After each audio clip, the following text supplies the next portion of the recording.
mais difícil. Mas o grande problema que eu vejo, né, e até isso é uma...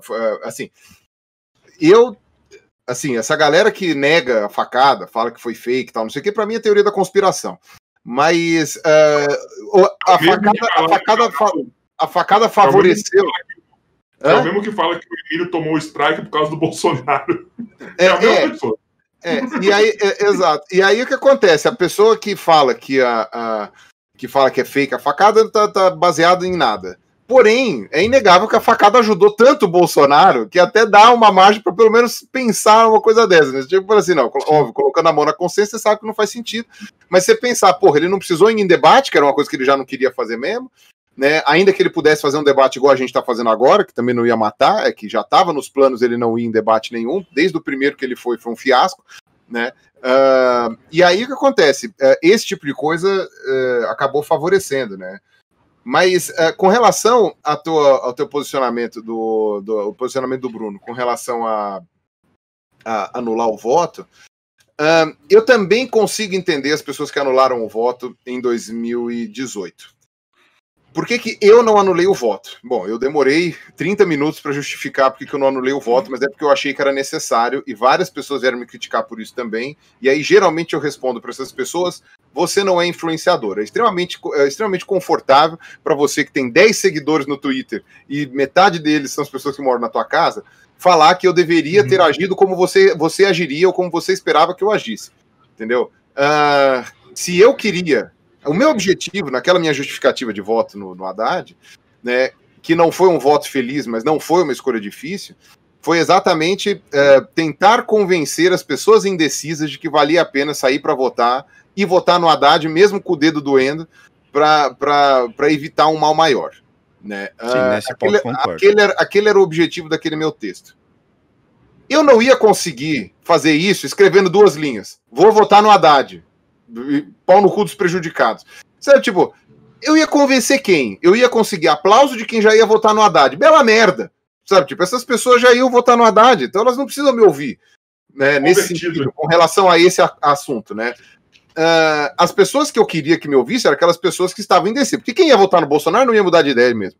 Mas as pessoas que estavam indecisas, que foi no fim das contas 1/3 dos eleitores, ou seja, 1/3 dos eleitores não queriam nenhum dos 2 candidatos que foram para o segundo turno, né, o nível de abstenções não foi tão grande no primeiro turno, provando que haviam outras opções que as pessoas podiam ter um pouco mais de simpatia, né? Então, o meu objetivo era convencer algumas pessoas. Eu sei de algumas que eu convenci, mas é evidência anedótica. Assim, né? Mas o que acontece? Naquele meu coisa, eu falei exatamente, né? E eu não costumo declarar meu voto em ninguém. Né? Então você vê que hoje teve a treta dos prefeitos lá, na coisa no Twitter lá que eu comecei a treta. O pessoal tá perguntando, treta dos prefeitos, não, mas você que começou a treta. Eu comecei, mas foi de propósito. O pessoal chegou e falou assim, Pirula, mas é porque seu candidato não ganhou. Eu falei assim, quem é meu candidato? Você sabe quem é meu candidato? Eu falei em quem eu votei? Eu falei se eu votei. Você sabe se eu saí de casa para votar? Você não sabe de nada. Entendeu? Aí falou assim, por que você não faz campanha, não sei o quê. Vários amigos meus vieram falar, faz campanha para isso, para aquilo, faz campanha para tal vereador. Eu falei assim, olha, eu não faço campanha para político. O que eu fiz em 2018 não foi uma campanha pro Haddad, até porque eu poderia ter feito campanha pro Haddad se eu quisesse. O que eu fiz foi uma declaração de voto anti-Bolsonaro e uma declaração de voto de por que eu não anulei, por que eu votei no Haddad, porque eu não podia deixar o Bolsonaro ganhar. E aí, para isso, eu tive que assumir que em 2014 eu anulei o voto, porque em 2014 eu não estava feliz com nenhum dos candidatos que foram para a presidência, nem com a Dilma, nem com a Aécio, né? Não estava feliz com nenhum dos dois, e eu anulei o voto. Contudo, nem a Dilma nem o Aécio eram pessoas que estavam dispostas a subverter a democracia. Né? Convenceram as pessoas de que o PT ia subverter a democracia, mas digamos que em 14 anos eles foram bem incompetentes em fazer isso, eles queriam, né? Se o PT estava transformando o Brasil numa Venezuela, eu falei, o Hugo Chávez foi muito mais eficiente, né? Pô, que incompetência do caralho, né? Muito mais gênio, com menos recurso. Você, obviamente que havia ali um curso no PT, e há até hoje, né, uma manutenção de poder, uma vontade de ficar no poder, mas sejamos honestos que 100% dos partidos têm essa vontade, não é só uma questão do PT, né? 100%, você vê o Bolsonaro aí também, o Fernando Henrique, o PSDB, no caso, né? O Fernando Henrique não teria como concorrer a uma terceira eleição, mas você vê o PSDB, né? O MDB, né? Você vê que o Sarney não largou o osso até ele ficar velho o suficiente para quase morrer. Então, quer dizer, quando você vê essas coisas, né, também não era algo nesse sentido, mas não havia uma questão de subversão da democracia. O discurso do Bolsonaro era um discurso de subversão da democracia.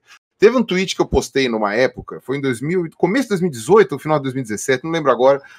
Aquilo ali para mim me chocou tanto, e foi um tweet que eu soltei uma pedrada, um monte de gente me xingou, porque naquela época o Bolsonaro estava blindado mais do que está hoje, né? Bem mais do que está hoje.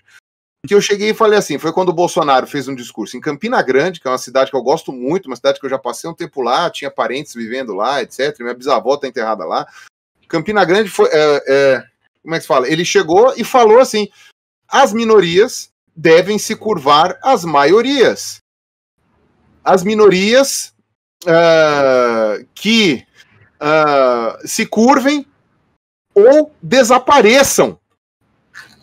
Este discurso, e foi o que eu falei no Twitter, eu falei assim, eu não estou dizendo que o Bolsonaro é um nazista. Eu estou dizendo que esta fala do Bolsonaro é nazista por definição. Qualquer livro de história, seja de um cara de direita, de centro ou de esquerda, vai chegar e falar assim, não, um dos fundamentos do nazismo é esse, né? Tipo, a fala do Bolsonaro foi 100% nazista, tanto é que quando vinha algum judeu falar pra mim que ia votar no Bolsonaro, alguma coisa assim, eu passava isso pra ele, ele falava, não, mas o Bolsonaro vai fazer o seguinte, mostra isso aqui pro teu avô, ou pra tua avó, e vê o que eles acham. Ele pergunta, onde que eles, não fala que foi o Bolsonaro, só manda o discurso e fala, onde é que eles já ouviram isso? Onde é que eles já ouviram isso? Por que eles vieram pro Brasil? Pergunta, por que eles... Teve um monte de gente fazendo isso, atribuindo aquelas brincadeiras. Quem falou isso? Fulano ciclano, tá ligado? Bolsonaro não sei quem. E tem gente que não sabia exatamente de quem tá falando. E, gente, fizeram assim... Fizeram até com o Lula, que também falou umas merdas. Exato. Eu ia falar isso agora. Com vários políticos. Mano, se você pegar frases de políticos, você se assusta, cara. É que agora tá em voga o presidente da República. Presidente da República, Jair Messias Bolsonaro, tá ligado? É ele que é a vidraça no momento. Exato. Entendeu? Mas se você pegar os outros aí, é tudo na mesma. Agora, tem que levar em conta uma coisa também.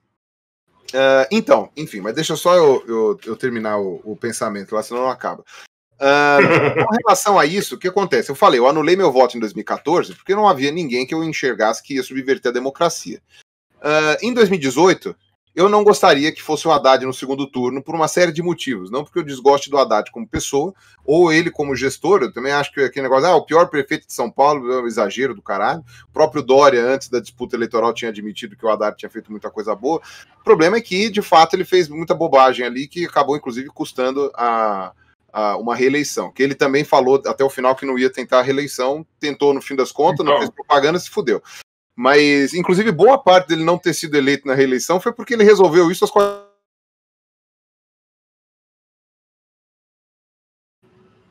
beleza, o Haddad foi pro segundo turno. Não era o ideal, principalmente por causa dos ânimos antipetistas, né? O fato assim, eu não tenho dúvida de que o antipetismo não ia chegar no nível doente que chegou se o Aécio tivesse ganhado em 2014. Se eu pudesse prever o futuro tão bem, em 2014 eu teria votado no Aécio. Com o dedo caindo, mas teria votado no Aécio. Porque o pessoal discorda de mim. Mas eu enxergo que o olavismo ia dar uma arrefecida se o Aécio tivesse ganhado. O olavismo ia dar uma esfriada. Ele não esfriou porque a Dilma teve mais 2 anos para pegar um país que estava numa crise econômica. Tudo bem que nem se compara de agora, mas comparado com o que estava antes, era uma crise. E a Dilma teve tempo para queimar todo o filme dela, para se desgastar politicamente, para deixar todo mundo queimar o filme dela, né, com o que ela fez e com o que ela deixou de fazer, ou mesmo com o que ela não fez, né, e acabou fazendo com que a Dilma, com que o olavismo e o Bolsonaro, como representante do Olavo e tudo mais, crescesse até coisas estratosféricas.